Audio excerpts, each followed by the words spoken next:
Okay so good morning girls.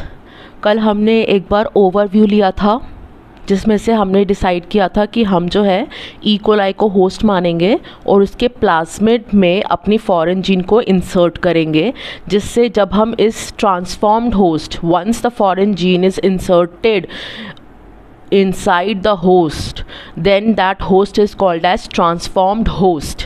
ठीक है, अगर प्लाज्मिड के अंदर फॉरेन जीन जाए तो वो रिकॉम्बिनेंट प्लाज्मिड कहलाता है, और ये रिकॉम्बिनेंट प्लाज्मिड अगर होस्ट के अंदर चला जाए तो वो ट्रांसफॉर्म्ड होस्ट कहलाता है।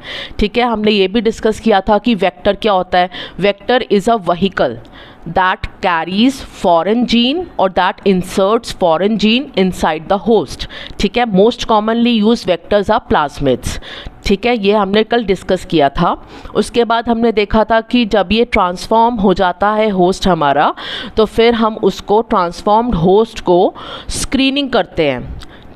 स्क्रीनिंग से हमें पता चलता है कि एक्चुअल में हमारा ट्रांसफॉर्म्ड होस्ट कौन सा है, और उसके बाद फिर हम उसकी लार्ज स्केल कल्चरिंग करेंगे इन द बायोरिएक्टर्स। ठीक है, और फिर अगर हमें प्रोटीन आइसोलेट करना था तो फिर हम डाउनस्ट्रीम प्रोसेसिंग से अपना प्रोटीन आइसोलेट कर लेंगे।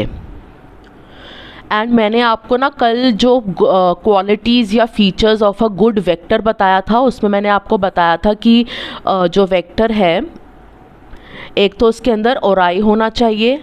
ठीक है, सेकेंड,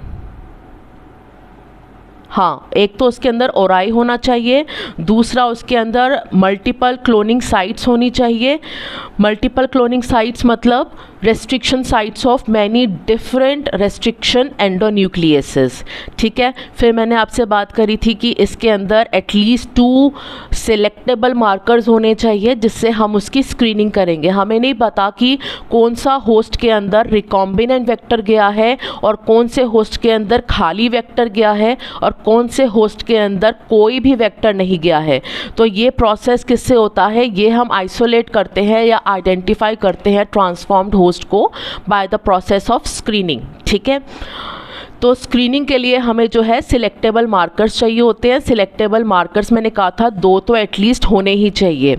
उसके बाद मैंने डिस्कस किया था आपसे कि इसका जो कॉपी नंबर है वो हाई होना चाहिए, मतलब एक होस्ट के अंदर उसकी मल्टीपल कॉपीज़ रिजाइड करें।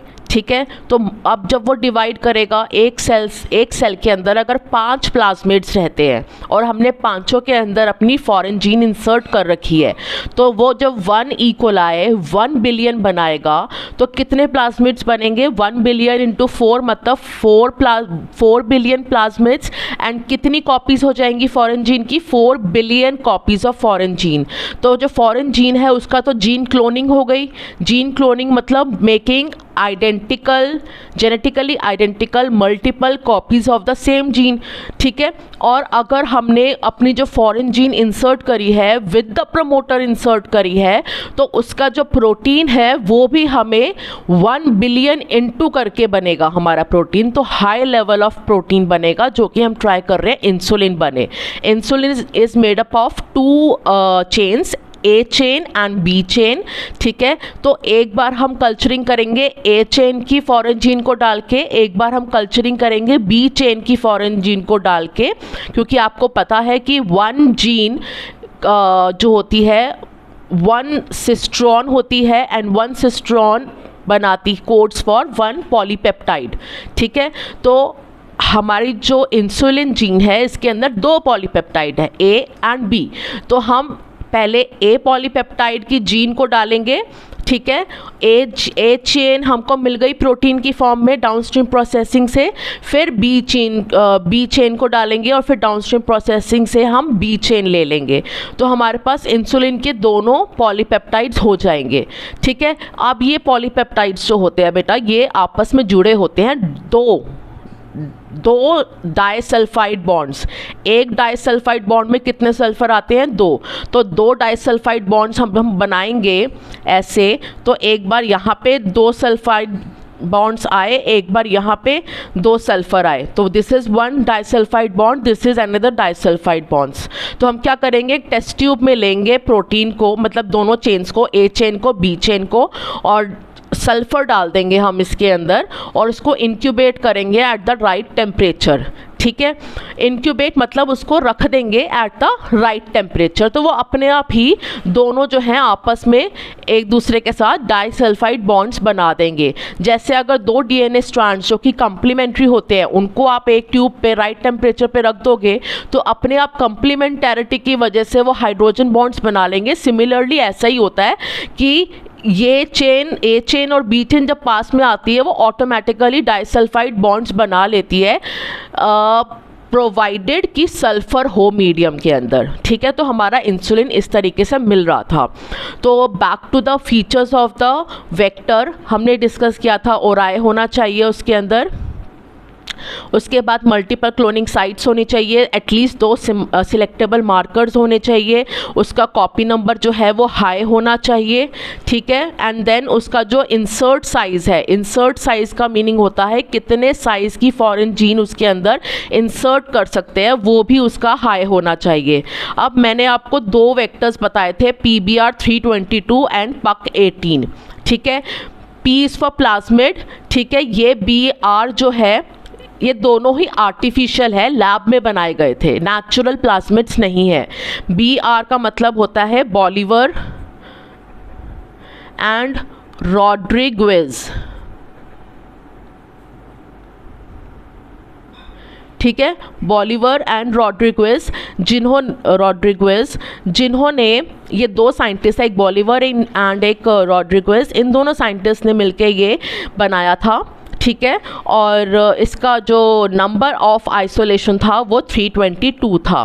मैंने अप्रॉक्सीमेटली लिया था क्योंकि आई वॉज नॉट श्योर कि इसका इंसर्ट साइज़ कितना है, लेकिन PBR322 is better than PUC18। PUC18 में इसमें होता है अराउंड 5 kb का इंसर्ट साइज़ एंड PUC18 में होता है आपका 2.5 kb का इंसर्ट साइज। KB मतलब किलो बेसेस, ठीक है। मतलब इसके अंदर 5000 बेसेस आ सकते हैं फॉरेन जीन के PBR322 में, एंड PUC18 में आपके आएंगे 2.5 किलो बेसेस, ठीक है। तो इंसर्ट साइज़ ये होता है। अब आ जाओ इसके ऊपर कि हमने जो है अपना प्रोसीजर क्या लिया था, हमने लिया था isolation of both plasmid and foreign gene, ठीक है।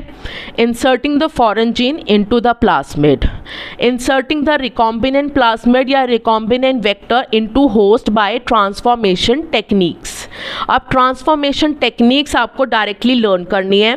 सबसे पहले तो एक सेल को, एक होस्ट सेल जो इक्वलाई है उसके पास है cell wall and cell membrane, उसके अंदर DNA वेक्टर को डालना is very difficult because cell wall is very rigid. तो हम क्या करते हैं, पहले हम अपने होस्ट को कॉम्पिटेंट बनाते हैं। कॉम्पिटेंट एक होस्ट को, how do you make a host competent, ये 1 मार्क का क्वेश्चन होता है, by adding divalent cation on its cell wall, ठीक है। डाइवेलेंट कैटायन से उसको कोट कर दो।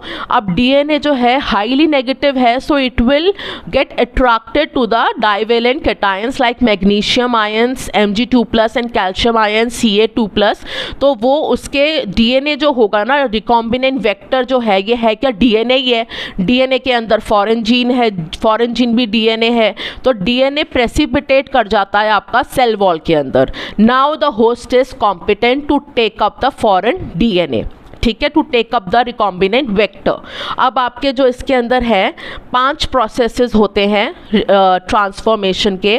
पहला होता है हीट शॉक मेथड।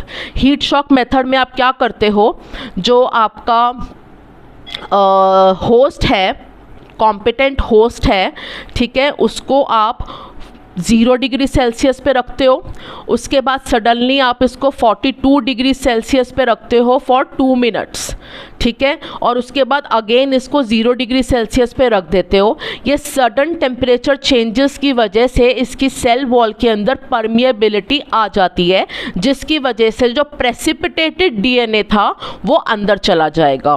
कई बार वो आपसे पूछते हैं describe the technique of transforming a host, तो आप तो इनमें से कुछ भी लिख दोगे, लेकिन कई बार वो पूछते हैं 2 मार्क का क्वेश्चन कि describe the technique of making host competent.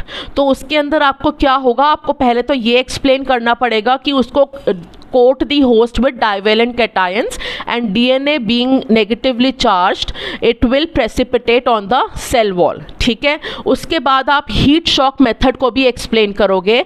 Now keep the competent host on at 0 degree Celsius then at 42 degree Celsius for 2 minutes, ये 2 मिनट्स बहुत इंपॉर्टेंट है।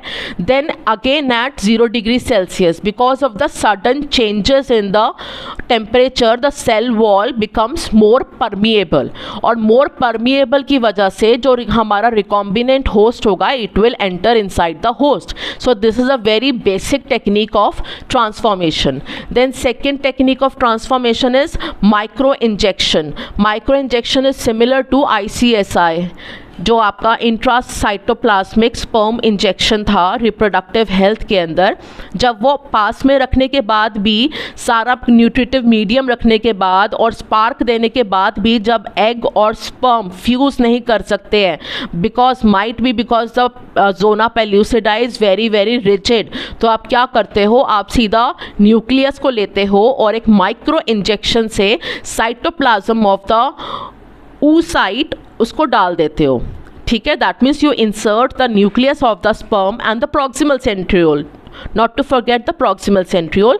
You inject the nucleus and the proximal centriole of the sperm directly into the cytoplasm of the secondary oocyte by using a micro injection. तो here यहाँ पे भी similar है कि आपको recombinant vector को डालना है host के अंदर, so you use a micro needle to inject the recombinant vector inside the host. तो ये माइक्रो इंजेक्शन सिमिलर है, माइक्रो इंजेक्शन यूज़ कर रहे हैं आपके रिकॉम्बिनेंट वेक्टर को होस्ट में डालने के लिए। देन आता है जीन गन एंड इसको बोलते हैं बायोलिस्टिक्स। ये जनरली जो है ये प्लांट्स के लिए यूज़ किया जाता है। ठीक है, इसमें क्या करते हैं, आपके पास जैसे गन होती है ना जिसके अंदर छल्ले होते हैं, ठीक है, तो वैसे ही आप मानो कि आपके पास एक बहुत स्ट्रॉन्ग गन है, मतलब उसकी जो वेलोसिटी है ना, जो बुलेट या छल्ले को डिलीवर करने की, तो वो बहुत हाई है वेलोसिटी, जिससे कि वो इजीली सेल के अंदर एंटर कर जाएगा। तो आप उसे कहते हैं जीन गन। ठीक है, आप क्या करते हो, अब छल्ले की जगह पे यू टेक गोल्ड और टंगस्टन पार्टिकल्स। ठीक है, गोल्ड या टंगस्टन के पार्टिकल्स, और उसको कोट कर देते हो with the recombinant vector. So you take gold or tungsten particles coated with recombinant vector and you directly inject those gold or tungsten particles coated with the vector inside the host using gene gun। ठीक है, gene gun को use करके आप tungsten और gold particles जो कि already coated है with the recombinant vector, आप इंसर्ट कर रहे हो सेल के अंदर, और यूजुअली ये प्लांट्स के लिए यूज़ होता है। Then fourth is electroporation. Electroporation में बेटा क्या होता है कि you actually provide electric shocks, very small electric shocks to the competent host। ठीक है, जहाँ पे भी आप यूज़ करोगे ना, माइक्रो इंजेक्शन करना है या गोल्ड और टंगस्टन पार्टिकल्स को इंजेक्ट करना है, आप into the competent host word use करोगे। ठीक है, कॉम्पिटेंट है वो मतलब it is ready to take up. Okay, electroporation का मतलब होता है you provide electric sparks to the competent host for some time. This generates nanopores in its cell envelope।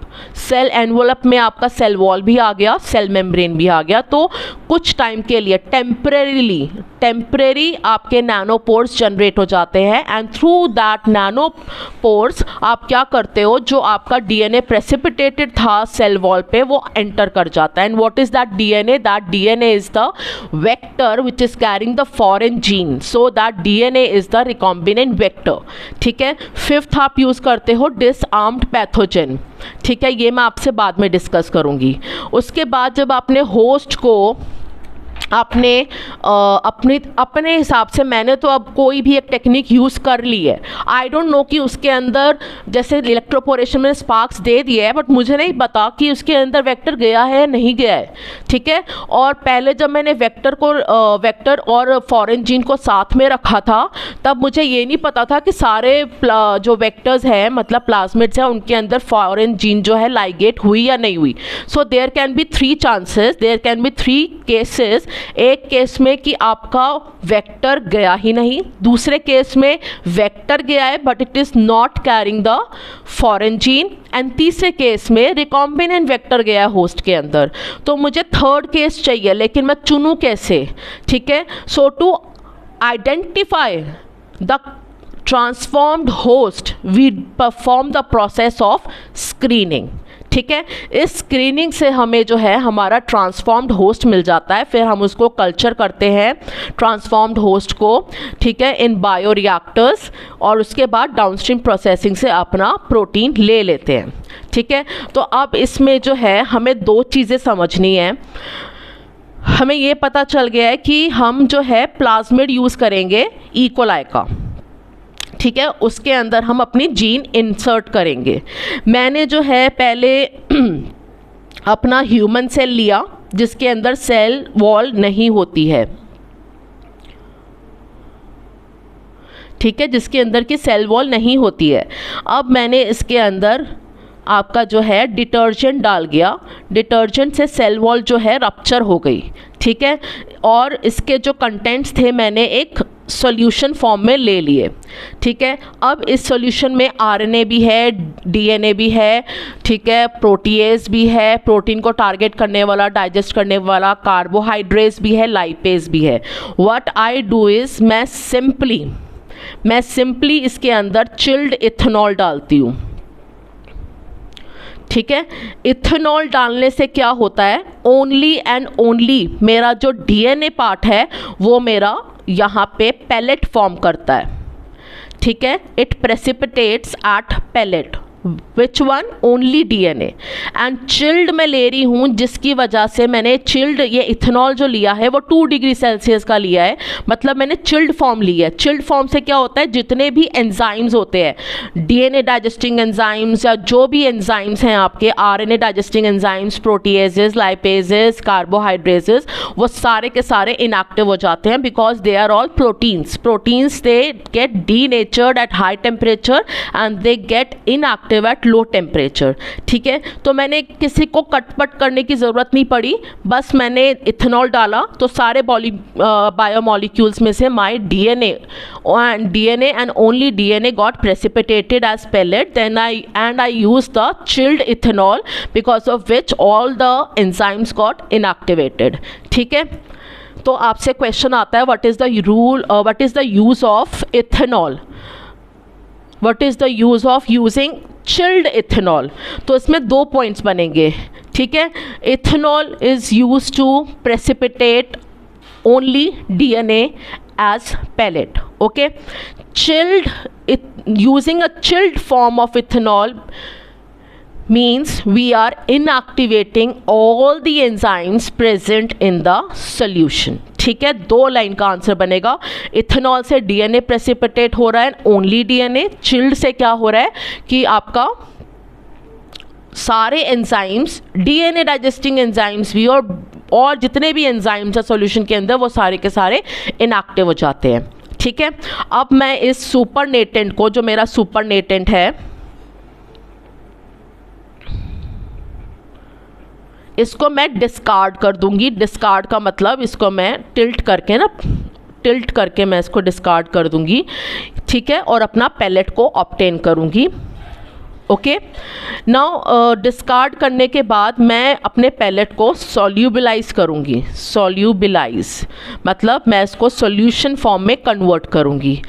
एक मेथड ये है। दूसरा मेथड ये है कि अगर आपका डीएनए प्रेसिपिटेट कर गया है, ठीक है, और बाकी सारा सॉल्यूशन है, तो आप अपने डीएनए को, मतलब ये हो सकता है कि जैसे हम अभी परफॉर्म करेंगे ना एक्सपेरिमेंट आइसोलेशन ऑफ डीएनए, उसमें हम क्या करते हैं, एक पेट्री डिश लेते हैं, ठीक है, सारा सॉल्यूशन इसके अंदर हम डाल देते हैं, सब कुछ सॉल्यूशन फॉर्म में, all the biomolecules, all 4 biomolecules are in the solution form, and इसके अंदर हम धीरे धीरे जो है हम इसके अंदर इथेनॉल, चिल्ड इथेनॉल डालते हैं। उसकी वजह से क्या होता है कि यहाँ पे ना आपको मोटे मोटे थ्रेड्स मिलने शुरू हो जाते हैं, एक ऐसा है, एक ऐसा है, एक ऐसा है, आपका एक ऐसा है। So all these are what, these are precipitated DNA, ठीक है। इन प्रेसिपिटेटेड डीएनए को आप, एक प्रोसेस होता है जिसे हम कहते हैं स्पूलिंग, ग्लास रॉड ली, और जैसे हम नूडल्स लेते हैं ना, चॉपस्टिक से अगर हम नूडल्स खाएं तो हम क्या करते हैं, उसको रोल करते हैं, ऐसे ऐसे ऐसे नूडल्स को रोल करके फिर हम खाते हैं। तो ऐसे ही आप ग्लास रॉड लो और उसको जो है ना, इसको रोल करके और दूसरी पेट्री डिश में डालो। इस प्रोसेस को, ठीक है, obtaining the precipitated DNA from the solution using spooling, ठीक है। तो आपने प्रेसिपिटेट किससे किया, चिल्ड इथेनॉल से, चिल्ड से सारे एंजाइम्स इनएक्टिवेट हो गए, इथेनॉल से डीएनए प्रेसिपिटेट हो गया, स्पूलिंग से आपने उसको आइसोलेट कर लिया, ठीक है। अब सपोजिटली अब मेरे पास आ गया है मेरा, ये सारा का सारा प्रोसेस है isolation of the plasmid and foreign gene. हम अभी फॉरेन जीन को ले रहे हैं। अब मेरा डीएनए आ गया है, ठीक है। इस डीएनए जो होगा, ये जीन है सपोजिटली, इसके पास, इसके थोड़ा सा आपस में दूर एक सीक्वेंस होगी आपकी GAA-TTC, यहाँ पे भी होगी GAA-TTC, ठीक है। अब ये GAA-TTC किसकी रिकॉग्निशन सीक्वेंस है, कौन से रेस्ट्रिक्शन एंजाइम की, ECO-R1। तो मैंने ECO-R1 लिया, उसने एक यहाँ पे कट मार दिया, एक यहाँ पे कट मार दिया, ठीक है। अब मेरे पास आ गई है अपनी फॉरेन जीन, ठीक है। और ये जो होते हैं ना बेटा, जो रेस्ट्रिक्शन एंडोन्यूक्लियसेस होते हैं, ये 2 टाइप के होते हैं। एक होते हैं ब्लंट एंड कटर्स, और एक होते हैं आपके स्टिकी एंड कटर्स, ठीक है। ब्लंट एंड कटर्स जो होते हैं